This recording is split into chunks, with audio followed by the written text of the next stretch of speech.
না হলে আমার টার্গেট করে কিভাবে বিয়ে করলো? অন্য মেয়ের বিয়ে করতে পারতো। যদি সংসারিক একটা মানুষই হতো তাহলে গ্রামের থেকে একটা গরিব মেয়ে বিয়ে করে নিয়ে এসে সংসার করতো, ভিডিও অফ করে দিত, আমার বিয়ের ভিডিও ছাড়ছিল আর ভিডিও ছাড়তো না, তাহলে তো একটা কন্ট্রোভার্সি হতো না, আমার অতীত বর্তমান মানুষ টেনে নিয়ে আসতো না। নিয়ে আসতো বলেন কোন? হ্যাঁ, বউ ব্যবসায়ী, কত বউ ব্যবসায়ী, কত আমার বিয়ে করে আপনার 1 মাসও হয়নি বিয়ে করেছে, আমার তো কোনো ছুটাও একটা সুতাও দিইনি, কিন্তু অত টাকা ইনকাম ঠিকই হচ্ছে, ভিডিও তো কন্টিনিউয়াসলি ছেড়ে যাচ্ছে।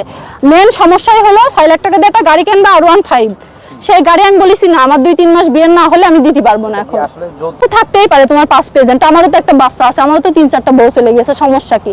আমরা সংসার করব। আর ও তো নিজেই ভিডিওতে বলেছে যে আমার বউ খারাপ হোক, ওর 100টা বিয়ে হোক, ওর যত ওর খারাপ ভিডিও বের হোক, তারপর আমি অন্য সংসার করব, এটা বলেছে না ভিডিওতে। আজকে যে ঘটনা বললাম রাস্তার মাঝখানে, ও মানে একটা মানে ইদানিং ক্যাপশন দিচ্ছে, মানে ওই যে যাতে আমি সাংসারিক জীবনে ঝামেলায় থাকি, আমার বাড়ির থেকে টাকা পয়সা নিয়ে এসে দিই, তো আসলে ও ক্যাপশন দিচ্ছে যে মানে তার এক্স এর মানে সে যাতে বুঝতে পারে তার মিস করছে, এইগুলো ক্যাপশন দিচ্ছে। তো যে এইগুলো বুঝে যাতে আমি ঝামেলা করে আমি চলে যাই, ও আবারও তার নিয়ে আসতে পারে না, নতুন আর একটা এনে কন্ট্রোভার্সিতে থাকতে পারে, এই কারণেই ঝামেলাটা করছে, তাছাড়া কিছুই না। আর না আমি বাড়িতে সবকিছু নিয়ে এসে দিয়ে দিই, তাহলে আমারও খুব ভালো লাগবে।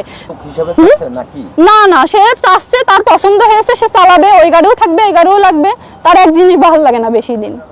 আচ্ছা, তো এক জিনিস ভালো লাগে না, আপনি বললেন কিছুক্ষণ আগে যে সে বউ ব্যবসায়ী। হ্যাঁ, তো বউ ব্যবসায়ী ছাড়া কি? এটা তো পুরো পৃথিবীর মানুষ জানো তো বউ ব্যবসায়ী কি। আর আমি এখানে এসে আমি থানায় যেতে চাইলাম, আমি থানায়ও যাইনি, আমার ভাইয়ের কাছে ফোন দিয়ে আজে বাজে কথা বলেছে, আমি নাকি পুলিশের কাছে যাব, যে শুয়ে ওর নামে জিডি করব। এরকম দুনিয়া আছে ভাই যে শোয়া লাগে, টাকা থাকলে সবকিছু সম্ভব না? সিহারা ফিগার দিয়ে মানে এটা কি করা সম্ভব? টাকা থাকলেই তো পুলিশ আমার জিডি নেবে না। আমি আর ওয়াইফ, ও আমার সাথে মারধর করেছে, আমার সাথে খারাপ ব্যবহার করেছে, সংসার করবে না, আমার ছেড়ে দেবে, কিন্তু আমি সংসার করব।